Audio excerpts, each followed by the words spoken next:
दोस्तों, मैं हूं डॉक्टर प्रशांत गोहिल। मैं कंसल्टेंट साइकियाट्रिस्ट हूं अहमदाबाद में और आज हम बात करेंगे प्रोकास्टिनेशन के बारे में और मैं आपको कुछ ऐसी टिप्स दूंगा जिससे आप ओवरकम कर सकते हो प्रोकास्टिनेशन को। बहुत पहले कहावत सुनी थी कि कल करे सो आज कर, आज करे सो अब।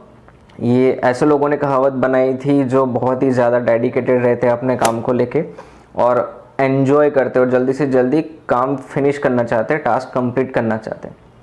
उसको काउंटर करने के लिए कुछ महान लोगों ने ऐसी भी कहावत बनाई कि आज का काम कल कर, कल का काम परसों, इतनी जल्दी क्या है बेटा जब जीना है बरसों। ये वही लोग थे जो प्रोकास्टिनेट करते थे चीज़ों को। अब ये प्रोकास्टिनेशन होता क्या है? सपोज आप एक स्टूडेंट हैं, आपकी एग्ज़ाम आने वाली है 6 महीने बाद और आप 5 महीने तक ऐसे ही घूमते रहते हैं। 1 महीना बाकी है, 15 दिन बाकी है, 10 दिन बाकी है, 1 हफ्ता बाकी है। अब बहुत ही ज़्यादा पैनिक हो गए हैं, डर लगने लगा है कि क्या होगा, अब तक बुक हाथ में ही नहीं पकड़ी है, कुछ भी प्रिपरेशन नहीं है, क्या करूँगा। एग्ज़ाम तो आ गए, पास तो होना पड़ेगा, फेल होने का चांस नहीं ले सकते। तो हम ऐसे पैनिक में आके पढ़ाई करना स्टार्ट कर देते हैं। तो हमने जो स्ट्रेटेजी यूज़ करी इतने टाइम तक वो था प्रोकास्टिनेशन। अगर आप जॉब करते हैं, आपको कोई टास्क दिया जाता है आपके ऑफिस से, आपका जो बॉस आपको कोई टास्क देता है, 30 डेज़ का डेडलाइन देता है, 25 दिन तक आप ऐसे ही घूमते रहते हो, सीरियसली लेते नहीं हैं और 26वें दिन से आपको लगता है नहीं यार अभी तो 5 ही दिन बाकी है, डेडलाइन आ गई है, अब क्या होगा। वही वो पैनिक वाला जो राक्षस है वापस से वो उठ जाता है, आपको डराने लगता है, फियर क्रिएट करता है मन में और आप जो है काम में लग जाते हो। तो 25 दिन तक जो आपने किया वो आपने प्रोकास्टिनेशन किया। अगर आप एक हाउसवाइफ हैं, अगर घर पे मेहमान आने वाले हैं, आपके बच्चे ने यहाँ वहाँ सब घर बिगाड़ के रखा है, तो आपको क्या फील होगा उस वक्त? या तो फटाफट से ख़त्म कर दें या तो फिर उस चीज़ को देख के ऐसा महसूस होगा यार कि कितना गंदा पड़ा है घर, चल छोड़ जाने दे, नहीं करती हूँ, बाद में कर लूँगी। जब वो आने वाले होंगे उसके आधे घंटे में फटाफट से सब कुछ कर लूँगी। तो वो जो चीज़ आपने करी वो था प्रोकास्टिनेशन। तो प्रोकास्टिनेशन बेसिकली क्या होता है? चीज़ों को डिले करना, चीज़ों को पोस्टपोन करना। और वो चीज़ ज़्यादातर अनप्लेजेंट होती हैं, अनप्लेजरेबल होती हैं लोगों के लिए। अगर हमारे लिए कोई चीज़ नॉन प्लेजेंट होती है, जिसे करके हमें अच्छा नहीं लगता, जिससे करके हमें प्लेजर नहीं मिलता, तो वो चीज़ ज़्यादातर हम अवॉइड करते रहते हैं। जैसे काम करना हमें शायद हो सकता है कि प्लेजर ना दे, कोई स्पेसिफिक काम करना, तो हम उसको अवॉइड करेंगे। कुछ स्टूडेंट ऐसे होते हैं जिनको पढ़ाई करना अच्छा नहीं लगता, तो वो लोग उस चीज़ को अवॉइड करते रहेंगे। कुछ हाउसवाइफ ऐसी होती हैं जिनको दूसरी जो हॉबीज़ होती हैं, कोकुलर एक्टिविटीज़ होती हैं, उनमें ज़्यादा इंटरेस्ट होता है, घर काम में ज़्यादा इंटरेस्ट नहीं होता, तो वो घर का काम है थोड़ा प्रोकास्टिनेट कर सकती हैं। तो जो भी चीज़ हमारे लिए नॉन प्लेजेंट हो सकती है, जो भी चीज़ हमारे लिए नॉन प्लेजरेबल होती है, उसको हम प्रोकास्टिनेशन करते हैं। तो क्या प्रोकास्टिनेशन और लेजीनेस दोनों सेम चीज़ है? चीज़ों को डिले करना या फिर आप आलसी इंसान हो, लेज़ी हो, कुछ करने का मन ही नहीं करता, आपका कोई मोटिवेशन नहीं, क्या दोनों चीज़ें सेम है या डिफरेंस है? नहीं, बहुत बड़ा डिफरेंस है प्रोकास्टिनेशन और लेजीनेस में। लेजीनेस में क्या होता है कि बिल्कुल आप नॉन मोटिवेटेड फील करते हो, बिल्कुल एपैथी फील करते हो, बहुत ज़्यादा आलस होती है और कोई भी काम हो अगर आप उसको इनिशिएट भी करते हो तो आपको वो काम करने का मन नहीं करेगा।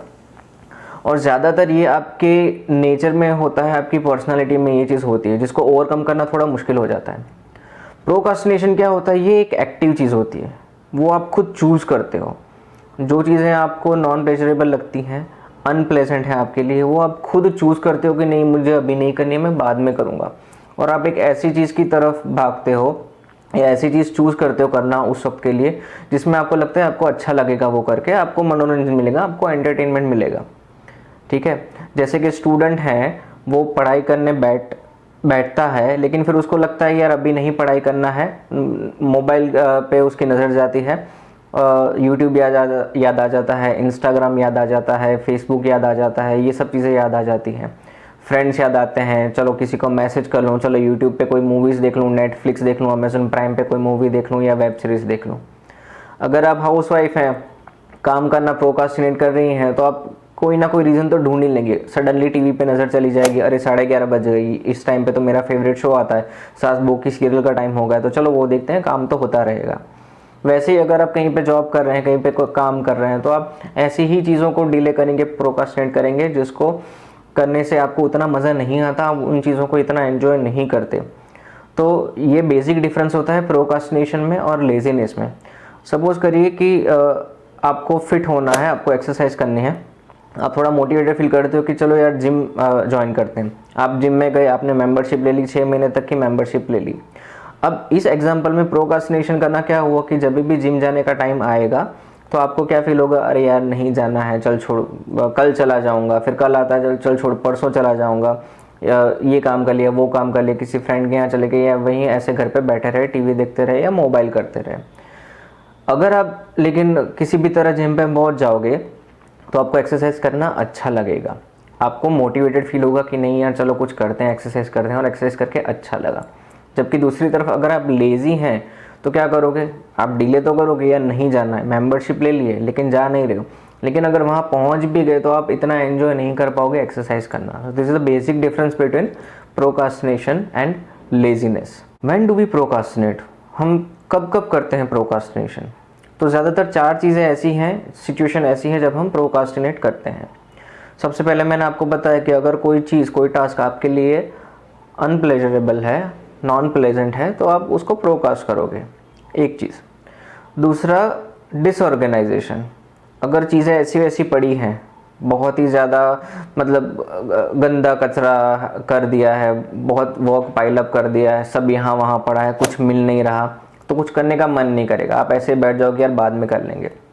आप हाउस वाइफ हैं, आपके हस्बैंड ने कॉल करके बताया कि भाई यार आज बहुत स्पेशल डिश बनाओ, अच्छी डिश बनाओ, अच्छा खाने का मन कर रहा है, आपने मोटिवेटेड फील किया उस वक्त कि हाँ चलो अच्छा खाना बना दे। आप किचन में जाती हैं, देखती हैं तो सब ऐसा का वैसा पड़ा है, बर्तन मंजे नहीं पड़े हैं, कुछ मसाले रेडी नहीं हैं, सब्ज़ी रेडी नहीं है, कोई चीज़ मिल नहीं रही है, तो आपको क्या फील होगा कि यार चल छोड़, जाने दे, कुछ भी बना लेती हूँ फटाफट से, अभी मज़ा नहीं आएगा बनाने में।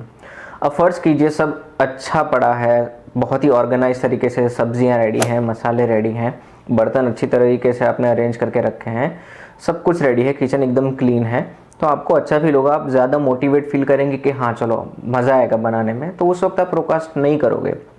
तो जितना हो सके ऑर्गेनाइज तरीके से रहने की कोशिश करें। डिसऑर्गेनाइजेशन भी एक रीज़न होता है प्रोक्रास्टिनेट करने का।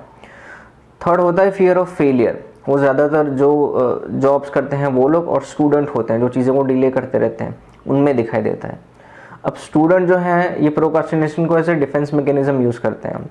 उनको कहीं ना कहीं डर लगता है कि कम मार्क्स आएंगे तो फेल हो जाऊंगा, तो पीयर प्रेशर बहुत रहता है, कंपैरिजन बहुत रहती है कि यार ये ज़्यादा पढ़ाई करता है, मैं कम पढ़ाई करता हूँ, तो क्या है इसको as a defence mechanism use कर लेते हैं कि अगर कम मार्क्स आ भी गए तो उनके पास एक्सक्यूज़ होता है कि यार मैंने तो पढ़ाई नहीं करी थी, मैं तो बहुत एंजॉय करता रहा, अगर मैंने पढ़ाई करी होती तो मैं डेफिनेटली तुम्हारे जितने मार्क्स लेके आया था, काफ़ी अच्छा रैंक भी मैं ला सकता था। तो ये जो फियर ऑफ फेलियर होता है वो यूजुअली आपसे प्रोक्रास्टिनेट करवाता है।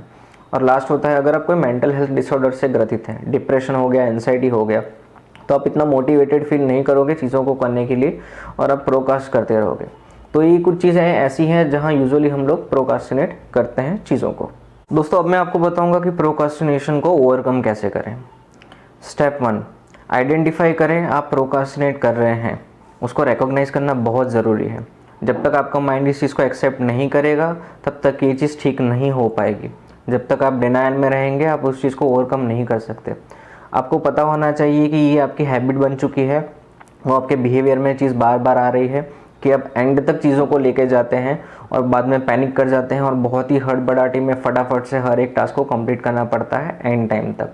मेरा माइंड ऐसा क्यों है? हमेशा अपने माइंड को ये चीज़ पूछें, समझे कि हाँ ये चीज़ मैं करता हूँ, इस चीज़ में मुझे सॉल्यूशन लाने की ज़रूरत है, इसको मुझे ओवरकम करना ही पड़ेगा, वरना ये आगे चल के बहुत ही दिक्कत दे सकता है। और यूजुअली ये देखा गया है कि जो लोग रेगुलर बेसिस पे प्रोक्रास्ट करते हैं उनमें एंजाइटी और डिप्रेशन आने के चांसेस बहुत ही ज़्यादा बढ़ जाते हैं। तो step 1 is recognise that you are procrastinating. Step 2 is identify why you are doing procrastination. इतना प्रोक्रास्टिनेट क्यों कर रहे थे, ऐसा क्यों कर रहे थे, इसके पीछे की वजह क्या थी। अगर वो पर्टिकुलर टास्क आपके लिए नॉन प्लेजेंट था, अनप्लेजरेबल था, तो आइडेंटिफाई करके उसको ज़्यादा प्लेजेंट और प्लेजरेबल आप कैसे बना सकते हैं। एक बड़े टास्क को छोटे छोटे टास्क में आप डिवाइड करें, छोटे टास्क की शुरुआत करें, छोटा काम होगा, अगर आप उससे कर पाओगे तो you feel good, you feel motivated to go further, और ज़्यादा अच्छे से काम करने में आपको मोटिवेशन मिलेगा, आपको थोड़ा पुश मिलेगा। तो जितना हो सके एक नॉन प्लेजेंट चीज़ को प्लेजरेबल कैसे बनाना है वो आप देखें कि इसको और इंटरेस्टिंग कैसे बनाया जा सकता है जिससे मैं कर सकूँ, जिससे मुझे मज़ा आए। अगर आप स्टूडेंट हैं, पढ़ाई नहीं कर पा रहे हैं, तो एटलीस्ट इनिशिएट करें। Initiation is the key. ऐसा मत सोचिए कि मुझे सब किताब पढ़नी है, पूरा सारे के सारे चैप्टर पढ़ना है। बस इनिशिएट कैसे करना है कि मुझे स्टडी टेबल तक जाना है, मुझे बैठना है, वहाँ पे बुक हाथ में पकड़नी है, वो हो गया इनिशिएशन। जब तक आप इनिशिएट नहीं करोगे आप पढ़ाई स्टार्ट ही नहीं कर पाओगे। और अगर आप एक जगह बैठ गए, बुक हाथ में ले लिया, तो आपके लिए आसान हो जाएगा पढ़ाई को स्टार्ट करना। अगर आपको ये फील होता है कि आप डिसऑर्गेनाइज्ड हैं, उसकी वजह से आप प्रोकास्ट करते हैं, तो चीज़ों को पहले से ही ऑर्गेनाइज रखें। फाइल्स को पाइल अप ना होने दें, किचन को इतना गंदा ना होने दें कि फिर खाना बनाने का मन ही ना करे। सभी चैप्टर एक साथ पढ़ने पड़े वहाँ तक ना पहुँचे, पहले से ही थोड़ा थोड़ा चैप्टर हर रोज़ थोड़ा थोड़ा पढ़ाई, 15 मिनट 20 मिनट आधा घंटा जितना भी कर सकते हैं, रोज़ थोड़ा थोड़ा पढ़ाई करें ताकि सब चीज़ें पाइल अप ना हो जाए स्टडी के मामले में। तो डिसऑर्गेनाइजेशन पे थोड़ा काम करें, अपना काम पूरी तरह से ऑर्गेनाइज रखें तो प्रोकास्टिनेट कम करेंगे। और लास्ट होता है, अगर आप कोई मेंटल बीमारी से ग्रसित हैं, एंजाइटी डिप्रेशन की वजह से ऐसा कर रहे हैं, तो साइकियाट्रिस्ट की सलाह लें और उसकी ट्रीटमेंट स्टार्ट करवाएं। तो ये कुछ चीज़ें थी कि आइडेंटिफाई आपने किया कि हाँ ये मैं कर रहा था, प्रोकास्टिनेट कर रहा था इन सब चीज़ों की वजह से, तो उसको अब मैंने ओवरकम करना है, तो इस तरह से मैं ओवरकम उसको कर सकता हूँ। जो आपके लिए ईजी टास्क है वो पहले लें और सबसे डिफ़िकल्ट है वो लास्ट में लें। हर एक टास्क के बाद जब भी वो कंप्लीट होता है तो खुद को रिवॉर्ड दें। रिवॉर्ड से आपको रीइंफोर्समेंट मिलेगा, उससे आपको मोटिवेशन मिलेगा, आपको पुश मिलेगा कि आप और अच्छा करें। अगर आपको कॉफ़ी पसंद है, आपने एक टास्क फिनिश किया, तो खुद को रिवॉर्ड दें, अच्छे से कॉफ़ी शॉप में जाएं और एक अच्छी कॉफ़ी खुद के लिए ऑर्डर करें। पिज़्ज़ा पसंद है तो पिज़्ज़ा जोन में जाएं और वहाँ पे जाके अपने लिए एक अच्छा मनपसंद का पिज़्ज़ा ऑर्डर करें और ख़ुद को ट्रीट दें। आप अपने फ्रेंड्स या फैमिली मेम्बर्स को भी कह सकते हो कि जब भी आप कोई टास्क कंप्लीट करते हो तो आपको वो रिवॉर्ड दें। दूसरा होता है कि कंपेनियन फाइंड आउट करने की कोशिश करें। आप स्टूडेंट हैं, आप पढ़ाई नहीं कर पा रहे हैं, अकेले बैठे, बुक तो हाथ में ले लिए लेकिन फिर भी मन नहीं कर रहा है, ध्यान बार बार वो मोबाइल की तरफ जा रहा है, जो नोटिफिकेशन आ रहा है वहाँ पे ध्यान जा रहा है, किसका मैसेज आया होगा, कितने लाइक मिले, कितने कमेंट्स मिले, कितने शेयर मिले, वहाँ पे ध्यान जाता रहेगा। लेकिन अगर आपके पास कोई कंपेनियन है, कोई लड़का है, आपका फ्रेंड है, आपके साथ बैठा है, एग्ज़ाम नज़दीक है, वो पढ़ाई कर रहा है, तो उसको देख के आपको फील होगा यार नहीं चलो मैं भी पढ़ाई कर लेता हूँ, ये पढ़ रहा है तो मैं भी पढ़ूंगा, तो उसको देख के आपको थोड़ा पुश मिलेगा।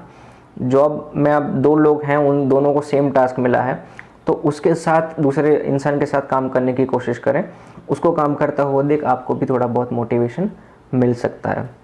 और लास्ट चीज़ है डिस्ट्रैक्शन से बचें।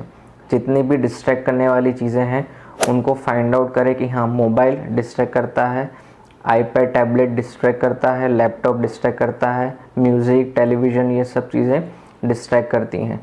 तो जब भी आप टास्क कर रहे हों ऐसी जगह पे जाके टास्क करें या कि डिस्ट्रैक्शन आपको ना मिले उस वक्त, ताकि आपका ध्यान यहाँ वहाँ ना भटके और आपका पूरा फोकस सिर्फ और सिर्फ आपके टास्क के अंदर हो।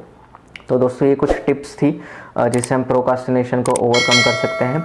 आई होप कि अगर आप इनको इम्प्लीमेंट करेंगे तो डेफिनेटली आपको फ़ायदा होगा और मुझे आप कमेंट सेक्शन में लिख के बताएं कि फ़ायदा हुआ या नहीं। और अगर आप प्रोकास्टिनेशन के बारे में कुछ और जानना चाहते हैं या आपके कोई कमेंट्स हैं तो प्लीज़ कमेंट सेक्शन में मुझे लिख के बताएं। वीडियो आपको पसंद आया हो तो लाइक ज़रूर करिएगा और मेरे चैनल को सब्सक्राइब करिएगा। मैं और ऐसे माइंड रिलेटेड वीडियोज़ आपके लिए लाता रहूँगा। तब तक के लिए take care of your mental health.